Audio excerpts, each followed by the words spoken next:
What's up guys, and welcome back to the channel. Today, I wanted to rank all 6 of the Dark Souls bosses in Nightreign from worst to best. Nightreign has some of the coolest bosses from previous FromSoft titles, but it also has a couple stinky shit diarrhea bosses that should have just stayed in the past. I'm a huge Dark Souls fan, and a lot of that is because of the insanely interesting bosses that were featured in each game. The Dark Souls series has some of the most memorable bosses in gaming history, for better or for worse. Now, obviously, there's a lot of debate on what makes a boss good, bad, or even just plain old fun, but that's what makes videos like this so much fun. All right, I think that's enough talking for now. Let's get into the first boss. At number 6, we have, to no surprise at all, the Centipede Demon.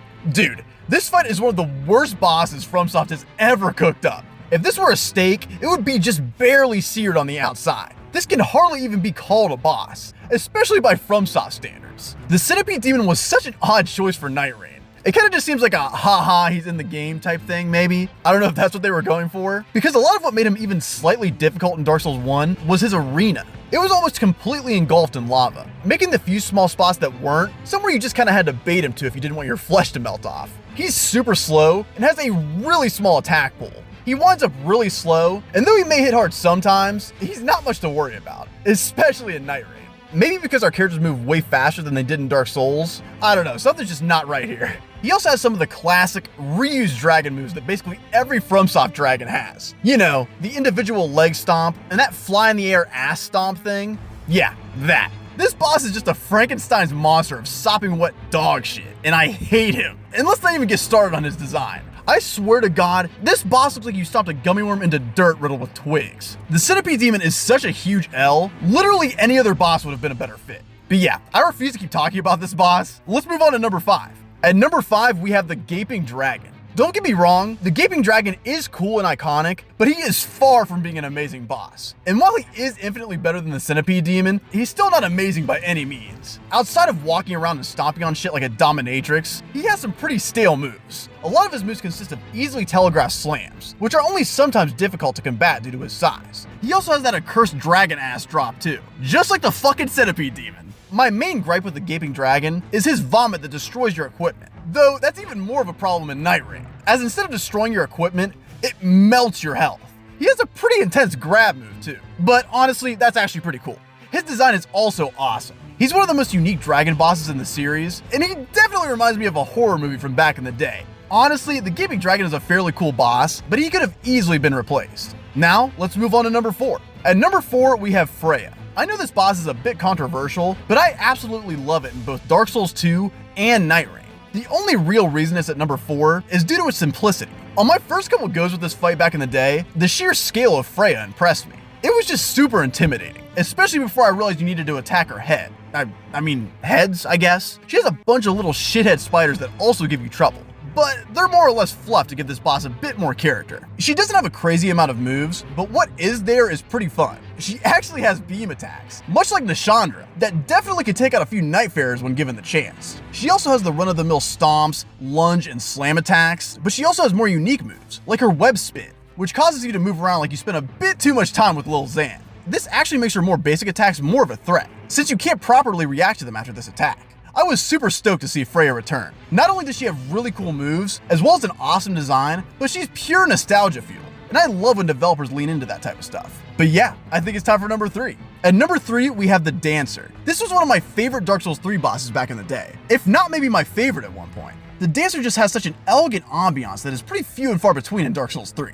Her movements are, well, you guessed it, pretty dance-like, and her theme reminds me of something from Shadow of the Colossus. She has some crazy capabilities, like slam moves that shoot fire at a distance, as well as moves that can just fake you out entirely. I mean, yeah, she kind of has normal-ish moves as well, but when it comes to things like her grab, you're in trouble. Before I learned how to handle this grab in Dark Souls 3, she was making me into a bloody paste almost every single time. But once you get the timing down, you start to realize just how different this boss is. You pretty much need to handle this boss like some form of dance. Timing matters here, especially when it comes to the second phase. If you step out of line there, you may as well kiss your hollow ass goodbye. She can be hyper aggressive, especially when she starts up her spinning attacks in her second phase. This is not something to mess around with. Her design is also super cool. She kind of reminds me of wind if it were to take form, something you just barely see in the corner of your eye. The only thing that sucks is that it seems like a lot of the fight's vibe was lost in Nightreign. Something just seems off. Maybe it's the arena, or maybe the fact that our characters are faster now changed things. Regardless, the Dancer is still a great boss, and it was awesome seeing her return. Okay, let's move on to number 2. At number 2, we have the Smelter Demon. To put it simply, the Smelter Demon is just badass. He doesn't have too many crazy tricks up his sleeve, but he doesn't need to. He's just a heavy-hitting demon asshole face thing.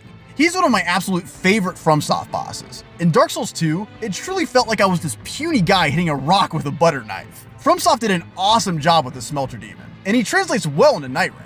The fight is a bit faster paced, and in a way, it feels like this is how this fight was meant to be. He has some super fun moves, like his explosion that he only sometimes decides to let off after a jumping plunge. He's also actually basically the only boss that was changed a decent amount for Nightreign. Once you pummel him enough, he transforms into the blue Smelter Demon from the Crown of the Old Iron King DLC from Dark Souls 2. In this form, he has a passive AoE that gradually melts your health, which is super intense, and an awesome way to incorporate the other Smelter Demon. He can also plunge his sword into his chest and let off pure Chad aura, otherwise known as fire, that damages you just for even standing close to him. He can mix up his moves to an insane extent too. His design is also fire, no pun intended. Something about seeing that crusty asshole face brings back memories, man. Honestly, seeing his appearance in modern day almost makes Nightreign as a whole worth it alone. He's all around just an awesome boss, and I love getting to see him make such a grand return. Now it's time for number 1. At number 1, we have the one, the only, the Nameless King.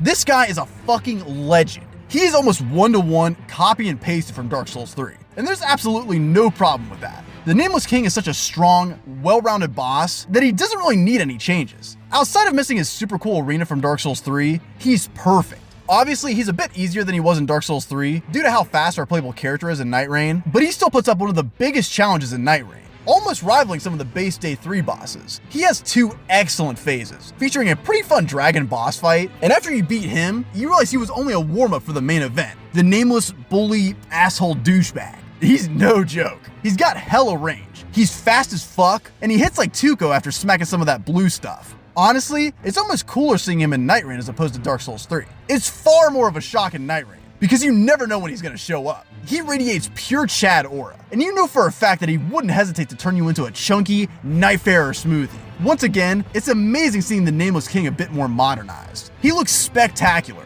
and every aspect of his fight just screams perfection, which is exactly why I'm ranking him as the number 1 Dark Souls boss in Nightreign. But yeah guys, that's all for now. Do you guys agree with my list? If not, how would you rank the Dark Souls bosses in Nightreign? Be sure to let me know in the comments. As per usual, I'm having a lot of fun making these videos, and I'm super excited for what's to come. Be sure to let me know what you guys want to see for my next video in the comments. If you're new to the channel, please subscribe, and be sure to like the video if you enjoyed it. I'd really appreciate it. I hope all you Nightfarers have a good rest of your day, and I'll see you guys soon. Peace.